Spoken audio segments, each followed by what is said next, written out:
नमस्कार दोस्तों।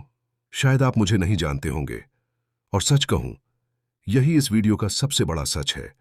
मेरा नाम मोंटू है और आज मैं ये वीडियो किसी कहानी को सुनाने के लिए नहीं बना रहा, बल्कि आपसे जुड़ने के लिए बना रहा हूं। दोस्तों, अगर आप ये वीडियो देख रहे हो तो इसका मतलब है कि आपको भी रहस्यमयी कहानियां, सच्ची घटनाएं और वो किस्से पसंद हैं जो आंखें बंद करने पर भी पूरी फिल्म की तरह दिमाग में चलने लगते हैं।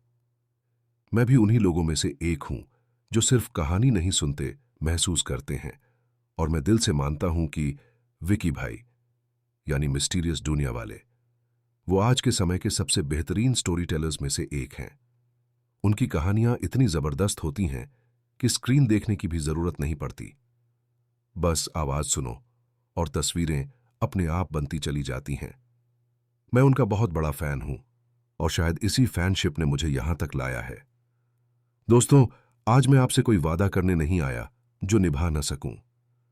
मैं बस इतना कहना चाहता हूं कि मैं भी उसी सिनेमैटिक अंदाज में, उसी सिंसेरिटी के साथ आपके लिए कहानियां लाने की कोशिश करूंगा। हो सकता है शुरुआत में मुझसे गलती हो सकता है सब कुछ परफेक्ट न लगे, लेकिन एक चीज मैं दिल से कह सकता हूं, मेरी नीयत सच्ची है। मैं आपको निराश नहीं करना चाहता। मैं चाहता हूं कि जब आप मेरी कहानी सुने तो आंखें बंद करके भी पूरी दुनिया आपके सामने जिंदा हो जाए। मैं कोशिश करूंगा कि हफ्ते में 3 से 4 वीडियो जरूर आएं, और अगर वक्त मिला तो रोज भी कहानियां लाने की पूरी कोशिश रहेगी। लेकिन दोस्तों, ये सफर मैं अकेले तय नहीं कर सकता। मुझे आपका सपोर्ट चाहिए, मुझे आपका फीडबैक चाहिए, और सबसे ज्यादा मुझे आपकी ईमानदार राय चाहिए। कमेंट में जरूर बताइएगा, क्या मैं सही डायरेक्शन में जा रहा हूं? क्या आप मुझे सपोर्ट देंगे? अगर आपने यहां तक वीडियो देखा है तो बस इतना समझ लीजिए, आप पहले से ही इस सफर का हिस्सा बन चुके हैं।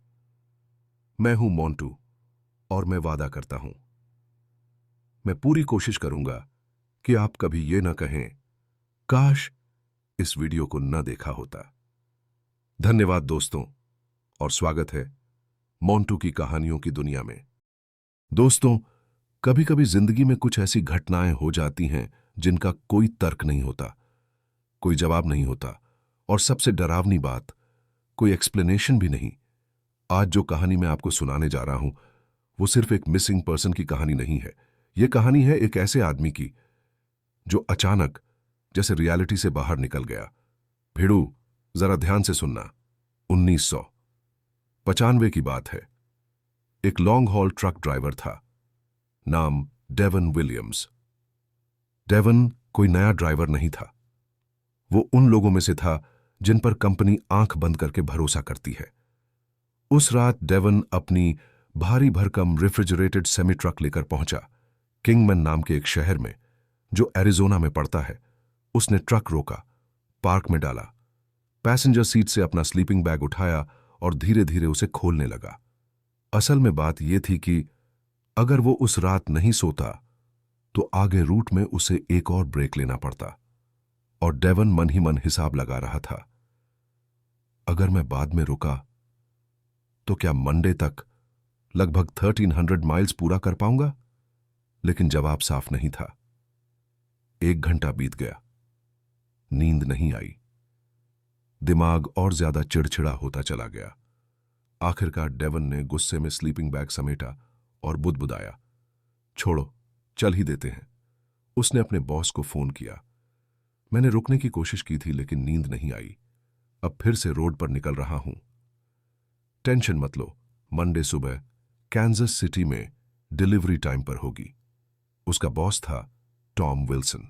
टॉम को इस कॉल में कुछ भी अजीब नहीं लगा, क्योंकि डेवन उसका सबसे भरोसेमंद ड्राइवर था।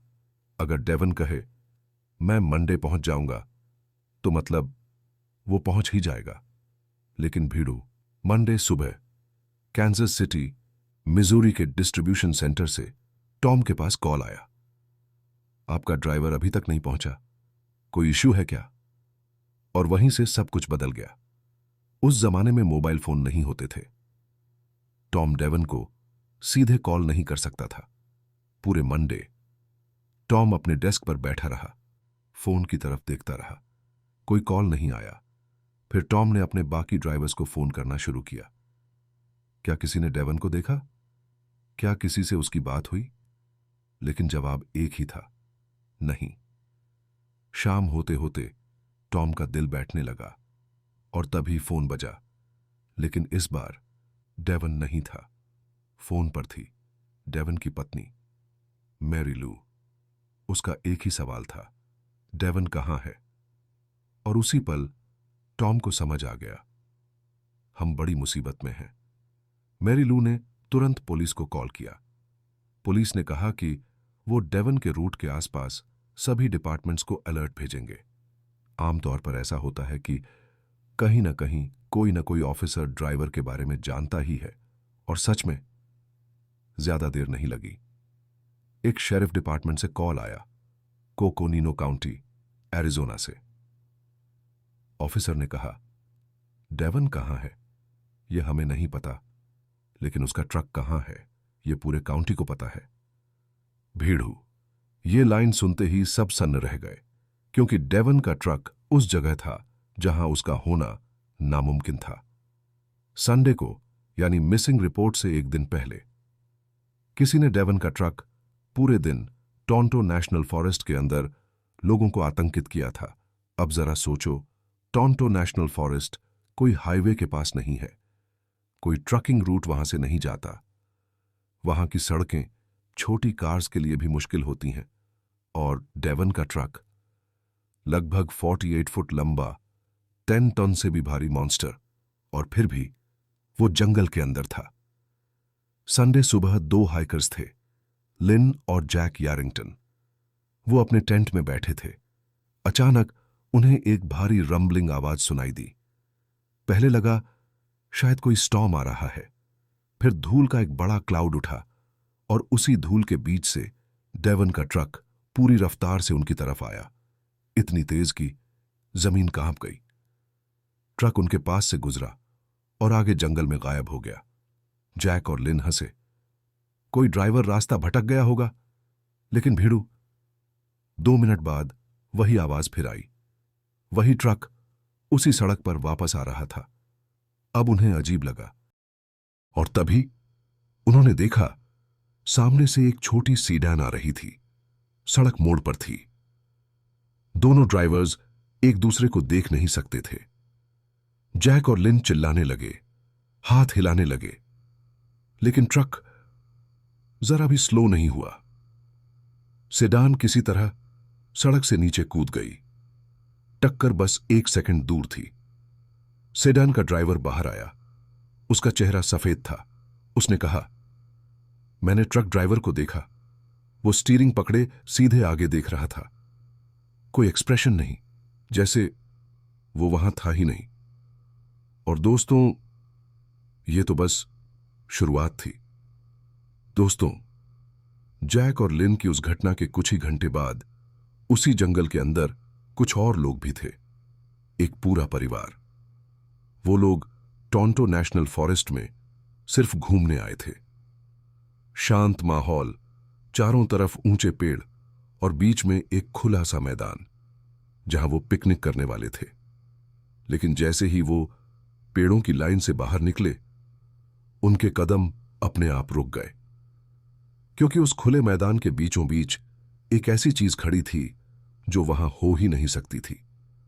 एक विशाल सेमी ट्रक। वही ट्रक, इतना बड़ा ट्रक न तो उस रास्ते से आ सकता था, न ही उस नरम जमीन पर खड़ा रह सकता था, पर वो वहां था। परिवार का पिता ध्यान से देखने लगा, और तभी उसने देखा ट्रक के पास एक आदमी खड़ा था, पीठ उनकी तरफ, सीधे दूर पहाड़ों की तरफ देखता हुआ, बिल्कुल स्थिर। पिता ने सोचा, शायद ड्राइवर फंस गया है, मदद चाहिए होगी। उसने अपनी फैमिली से कहा, तुम लोग यहीं रुको, और अकेले उस ट्रक की तरफ चल पड़ा। जैसे जैसे वो पास पहुंचा, उसे दिखा कि ट्रक की व्हील्स कीचड़ में धंसी हुई थीं। मतलब साफ था, ड्राइवर वाकई फंसा हुआ था। पिता ने आवाज लगाई, हे, क्या आपको मदद चाहिए? कोई जवाब नहीं। वो आदमी हिला तक नहीं। पिता अब लगभग 5 या 6 फीट की दूरी पर था। उसने जोर से कहा, मैं आपसे बात कर रहा हूं, क्या आपको हेल्प चाहिए? और तभी वो आदमी धीरे धीरे मुड़ा और दोस्तों, पिता के शरीर में एक अजीब सी ठंडक दौड़ गई। कुछ था जो गलत था। वो आदमी सीधे पिता की आंखों में देख रहा था, बिना पलक झपकाए। फिर उसने मुंह खोला, लेकिन बोलने के लिए नहीं। उसका मुंह खुलता ही चला गया, जितना खुल सकता था उससे भी ज्यादा। फिर उसकी नीचे वाली जबड़ा तेजी से हिलने लगी। दांत एक दूसरे से टक टक टक टकराने लगे। पिता एक कदम पीछे हटा, फिर दूसरा। उसका दिल तेज धड़क रहा था, और जैसे ही वो मुड़कर भागने वाला था, वो आदमी अचानक रुक गया, मुंह बंद किया और बिल्कुल शांत आवाज में बोला, मैंने नहीं किया, उन्होंने किया। बस इतना। कोई एक्सप्लेनेशन नहीं, कोई भावना नहीं। पिता ने 1 सेकंड भी नहीं लगाया। वो दौड़ता हुआ अपनी फैमिली के पास पहुंचा। सब लोग कार में बैठे और बिना पीछे देखे वहां से निकल गए। घर पहुंचते ही उन्होंने पुलिस को कॉल किया। कुछ देर बाद एक डेप्यूटी उस खुले मैदान में पहुंचा। वो धीरे धीरे ट्रक की तरफ बढ़ा, लेकिन वहां कोई आदमी नहीं था। ट्रक चालू था, इंजन चल रहा था। कैब का दरवाजा लॉक था। अंदर झांक कर देखा, सब कुछ साफ सुथरा, कोई स्ट्रगल का निशान नहीं। पीछे रेफ्रिजरेशन यूनिट अब भी ऑन थी और अंदर स्ट्रॉबेरी, लेट्यूस, पूरा लोड सुरक्षित, जैसे ड्राइवर बस उठकर गायब हो गया हो। डेप्यूटी ने ट्रक का नंबर चेक किया, लेकिन संडे होने की वजह से कहीं कोई मिसिंग रिपोर्ट नहीं थी। उस वक्त डेवन ऑफिशियली मिसिंग नहीं था। तो डेप्यूटी ने ट्रक को टो करवा दिया और मामला वहीं खत्म हो गया। या फिर उन्हें ऐसा लगा। मंडे को जब डेवन की मिसिंग रिपोर्ट दर्ज हुई, तब जाकर सब पीसेस जुड़ने लगे और कोकोनिनो काउंटी शेरिफ ने कैंसस वाले ऑफिसर्स को कॉल किया। ट्रक हमारे पास है, ड्राइवर नहीं। जैक और लिन ने ट्रक ड्राइवर की फोटो देखी और दोनों ने कहा, हां, वही आदमी था। सर्च शुरू हुई। पूरा जंगल छान मारा गया और उसी दौरान जैक और लिन ने एक और बात बताई कि मंडे सुबह उन्होंने डेवन को ट्रक में नहीं, पैदल चलते हुए देखा था। नंगे पांव सड़क के किनारे। उन्होंने कार स्लो की, पूछने वाले थे, क्या आप ठीक हैं? लेकिन उस आदमी ने सड़क से एक पत्थर उठाया और उनकी कार पर फेंक दिया और वो डर के मारे वहां से निकल गए। भीड़ू 3 हफ्ते तक सर्च चली, लेकिन डेवन का कोई निशान नहीं मिला। न कपड़े, न शरीर, न जवाब। आखिरकार सर्च बंद कर दी गई और सबने मान लिया, डेवन जंगल में कहीं खो गया। लेकिन असली डर। दोस्तों, 3 हफ्तों की लगातार सर्च के बाद जब पुलिस को डेवन विलियम्स का कोई भी सुराग नहीं मिला, तो एक दिन चुपचाप सर्च बंद कर दी गई। कोई अनाउंसमेंट नहीं, कोई कंक्लूजन नहीं, बस एक लाइन, missing person case, no further leads. Mary Lou के लिए यह लाइन सजा जैसी थी। ना पति जिंदा मिला, ना मरा हुआ, बस अधूरी कहानी। समय बीतता गया, महीने, साल, और धीरे धीरे लोगों ने डेवन विलियम्स का नाम भूलना शुरू कर दिया। लेकिन जंगल नहीं भूला। भीड़ू लगभग 2 साल बाद 1997 मई की दूसरी तारीख, टोंटो नेशनल फॉरेस्ट, वही इलाका जहां पुलिस ने हर पत्थर पलट दिया था। 2 हाइकर्स उस दिन एक ट्रेल पर चल रहे थे। साधारण दिन, हल्की धूप, शांत माहौल। अचानक उनकी नजर ट्रेल के बीचों बीच एक अजीब सी चीज पर पड़ी, सफेद रंग की, धूप में चमकती हुई। पहले लगा शायद कोई पत्थर होगा, लेकिन जैसे जैसे वो पास आए उनके कदम अपने आप रुक गए। वो पत्थर नहीं था, वो एक इंसानी खोपड़ी थी, पूरी तरह इंटैक्ट, टूटी नहीं, दबी नहीं, जैसे किसी ने उसे सावधानी से ट्रेल के बीच रख दिया हो। दोनों हाइकर्स एक दूसरे को देखने लगे। उनके दिमाग में एक ही सवाल था, अगर ये यहां थी तो इतने सालों में किसी और को क्यों नहीं मिली? उन्होंने पुलिस को कॉल किया। कुछ देर में ऑफिसर्स पहुंचे। खोपड़ी उठाई गई, फोरेंसिक टेस्टिंग के लिए भेजी गई, और फिर वो रिपोर्ट आई जिसने सबको चुप करा दिया। डीएनए मैच हो गया। वो खोपड़ी डेवन विलियम्स की थी।